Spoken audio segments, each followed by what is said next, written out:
Informasi terkini kita tanyakan langsung pada jurnalis Kompas TV Niputu Trisnanda dan juru kamera Roy Ilman di Kupang, Nusa Tenggara Timur. Putu, untuk saat ini bagaimana jalannya persidangan dan apa saja poin-poin yang terungkap di persidangan?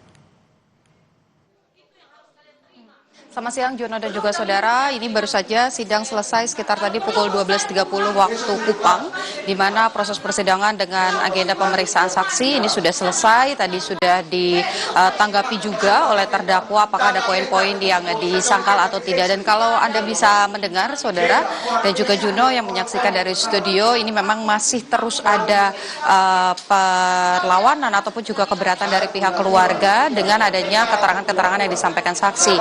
Karena kalau berdasarkan keyakinan keluarga bahwa seharusnya yang dihadirkan itu adalah perwira-perwira yang memang bertugas untuk mengawal dan juga memiliki kewenangan untuk menjaga agar aksi kekerasan ini tidak terjadi. Tadi juga disampaikan yang menjadi kekecewaan keluarga adalah pada saat jam 12 malam provos ataupun juga saksi yang tadi dihadirkan ini diam saja begitu ya, dan bahkan tertidur, sehingga ini disayangkan oleh pihak keluarga karena dianggap tidak menjalankan tugasnya untuk mengawal dan juga menjaga mendiang dari Prada Lukinamo. Dan kalau saya bisa gambarkan kepada Anda saudara, saya akan mengajak Anda sedikit bergeser ke arah lorong begitu ya.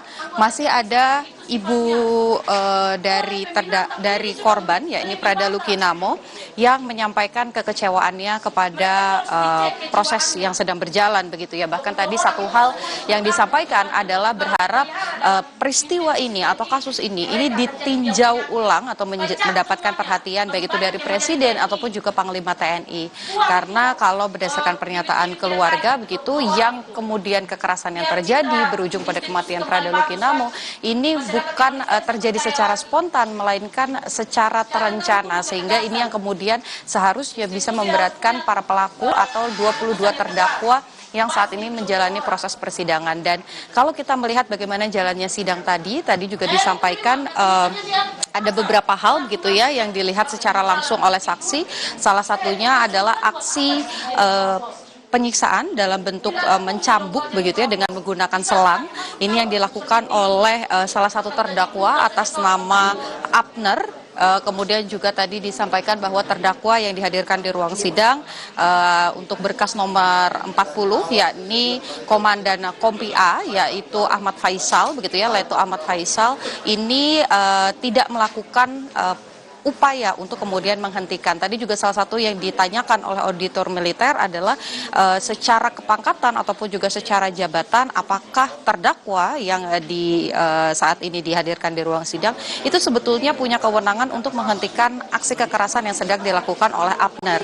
Nah, kalau berdasarkan pernyataan dari saksi yang dihadirkan tadi menyatakan bahwa seharusnya bisa saja ketika ada perintah untuk menghentikan aksi kekerasan ini bisa kemudian dihentikan begitu. Tapi pada saat itu yang dilihat kalau pada jam 21.00 pada tanggal 28 itu memang tidak melihat terdakwa secara langsung begitu ya, ada di ruangan staf Intel, tapi pada jam 21.30 tadi disampaikan memang melihat ada terdakwa di ruangan tersebut dan tidak ada perintah ataupun juga upaya untuk menghentikan. Mengapa hal ini penting untuk digali baik itu oleh auditor ataupun juga oleh penasehat hukum dari terdakwa? Karena kalau untuk terdakwa atas nama Leto Ahmad Faisal sendiri, Juno dan juga saudara, ini dikenakan pasal berlapis yaitu 131 dan juga 132 dari Undang-Undang Tindak Pidana Militer, di mana isinya adalah terkait dengan kelalaian atau lalai dalam menghentikan, apalagi posisinya sebagai komandan Kompi seharusnya ini bisa menghentikan aksi kekerasan yang terjadi supaya tidak berujung pada kematian Prada Luki. Jadi ini yang coba dibuktikan. Tapi kembali lagi karena proses persidangan sedang berlangsung begitu, jadi masih berlangsung sampai dengan pekan depan, sehingga nanti keputusannya tetap ada di majelis hakim untuk menimbang apa hukuman yang tepat bagi 22 terdakwa. Nanti pada tanggal 10 November ini juga akan ada sidang lanjutan dengan menghadirkan 2 dokter RSUD, Juno dan juga saudara, yang menangani Prada Luki sebelum akhirnya dinyatakan meninggal dunia pada 6 Agustus 2025. Juno, kembali ke Anda di studio. Kita terus cermati bagaimana proses persidangan atas kasus kematian dari Prada Lukinamo di Kupang, Nusa Tenggara Timur. Terima kasih atas laporan Anda, jurnalis Kompas TV Niputu Trisnanda.